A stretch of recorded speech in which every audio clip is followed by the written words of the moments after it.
Hello, hello everybody. So today a quick video about how the Huygens Fresnel principle applies to consciousness. Very, very strange insight or observation, but I think it's non-trivial. I think it advances our understanding and it's has explanatory power because it explains things such as how a DMT trip unfolds in the way in which it does, and also may explain things such as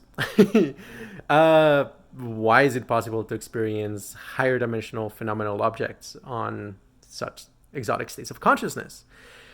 So first of all, the Huygens Fresnel principle is this idea that whenever you have a wave front, in sound or in light or in water, the mechanics of that wavefront, it's kind of a whole wave front, a line that is a wave, that the way in which that wavefront behaves is mathematically equivalent to having a wavelet, essentially a tiny oscillation originating at every point in the wavefront. One intuitive way in which this shows up is in how when you're in a boat, and you're, coursing at a certain speed, you will see kind of there's a wake, that you leave behind, and there's a wave front, kind of like at a perfect angle, and it just continues. Well, if you look at how that is constructed, it's lots of tiny wavelets that essentially add up together to form this wave front. And this is kind of a very deep, physics and mathematics results, because it kind of tells you in what way waves and particles are kind of two sides of the same coin. That in some sense, whenever you have a wavefront, you can decompose it into a lot of particles. And also, if you have enough particles, they will start to behave like a wave, at least, in some circumstances. I think this is the case for consciousness. And this is absolutely kind of insane, I think, that this is the case, and very unexpected, to me, kind of a very surprising, result or pattern. But you can only really notice this when you have a high enough level of coherence, which you can think of as a global, global scalar quantity that summarizes how interlocked and how phase locked all of the vibrations in your consciousness are.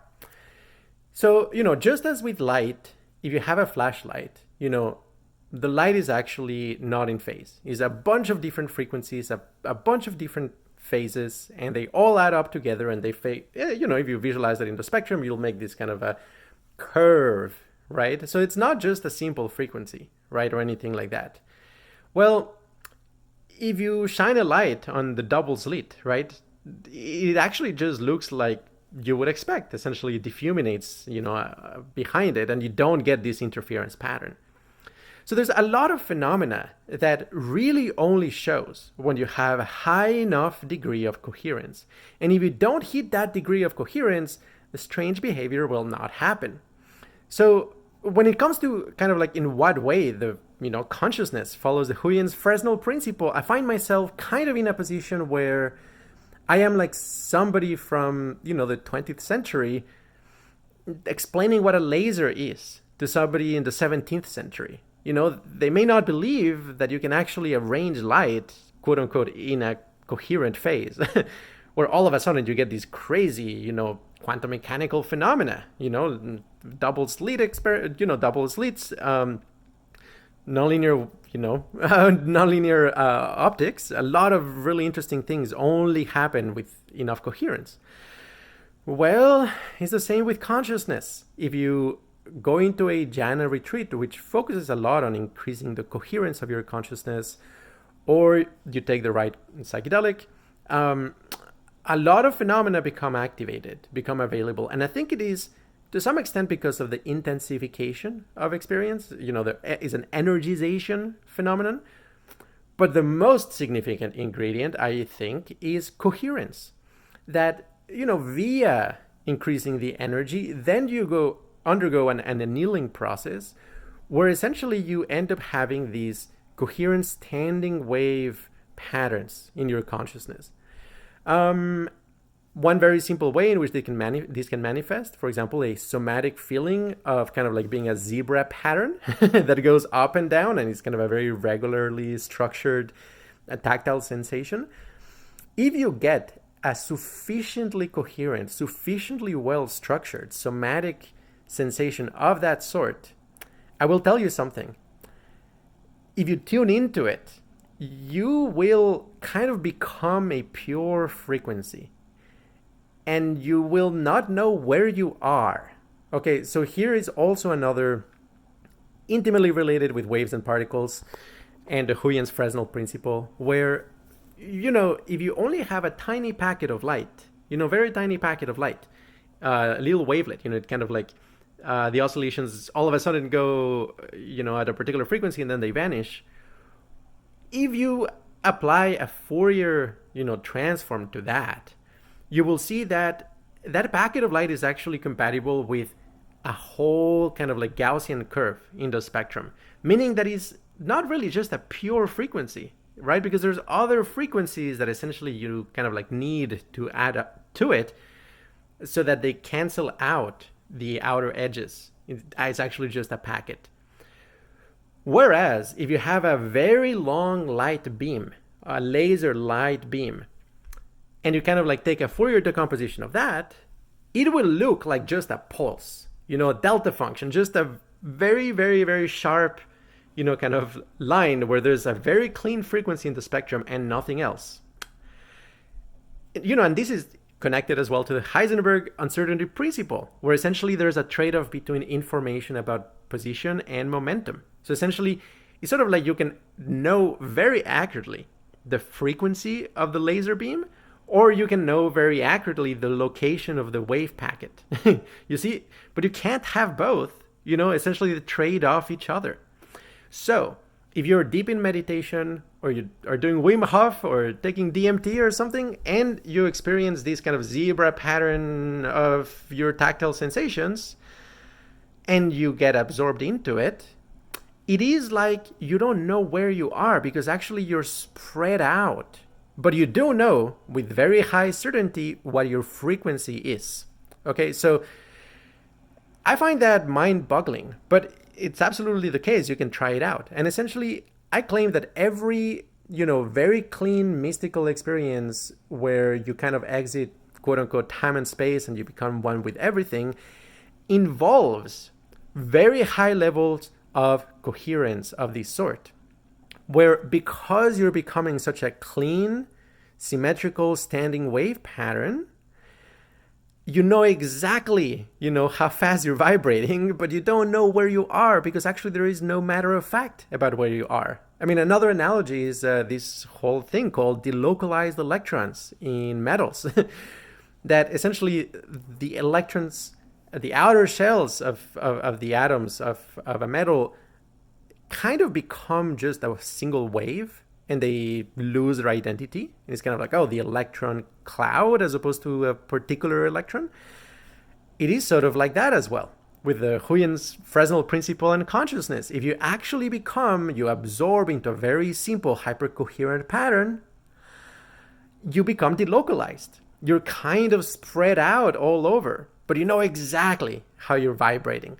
Now, with psychedelics like psilocybin, LSD, mescaline, 2CB, the quote-unquote classic psychedelics, it's very common to kind of end up in like these hypercoherent, hyper-annealed, harmonious states of resonance where, yes, you kind of forget who you are and where you are.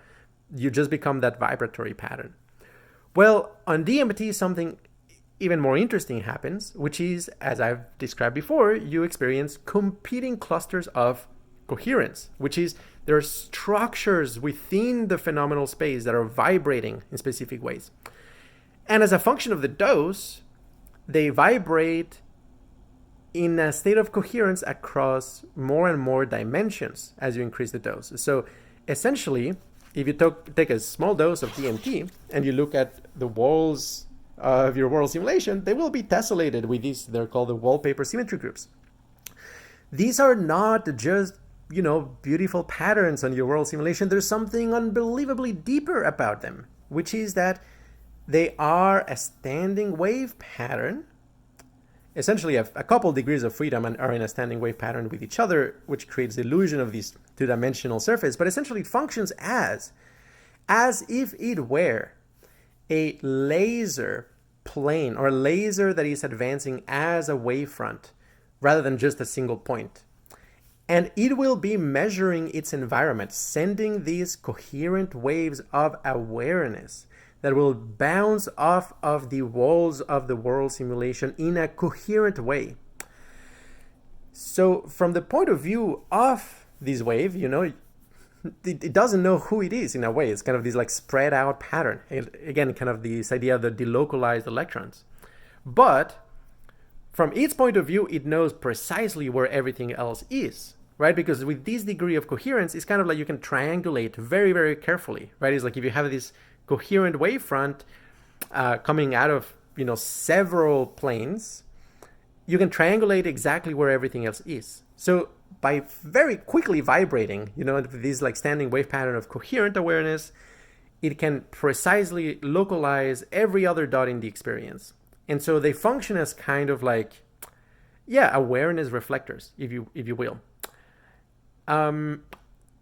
But if you increase the dose, then you get very, stranger things. Like you may actually have kind of like a three-dimensional observer that is a competing cluster of coherence that emits wavefronts in 3 dimensions.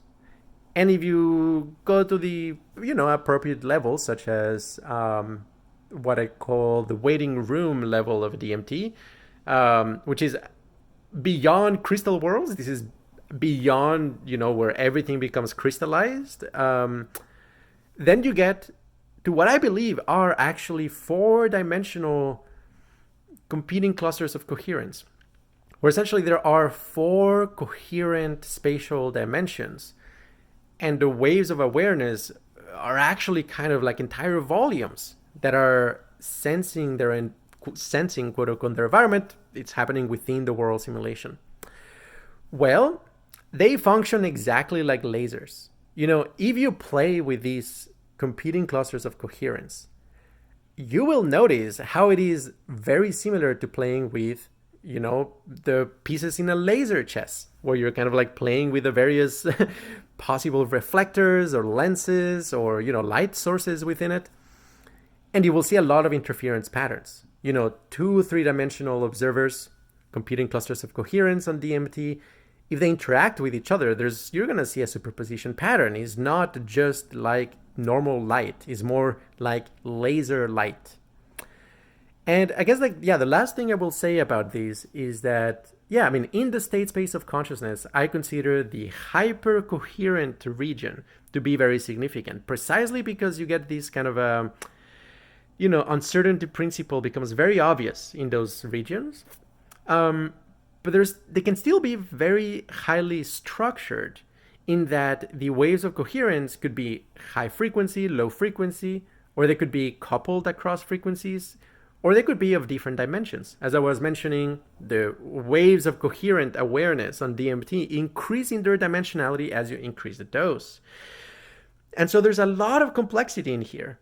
It really only is in the really super ultra coherent states of consciousness like, Nirodha, Samapati, or 5-MeO DMT, where actually everything becomes so perfectly coherent that you get what I was describing in the previous video, which is the screen of consciousness disappears because you essentially don't have enough information to kind of construct this phenomenal space.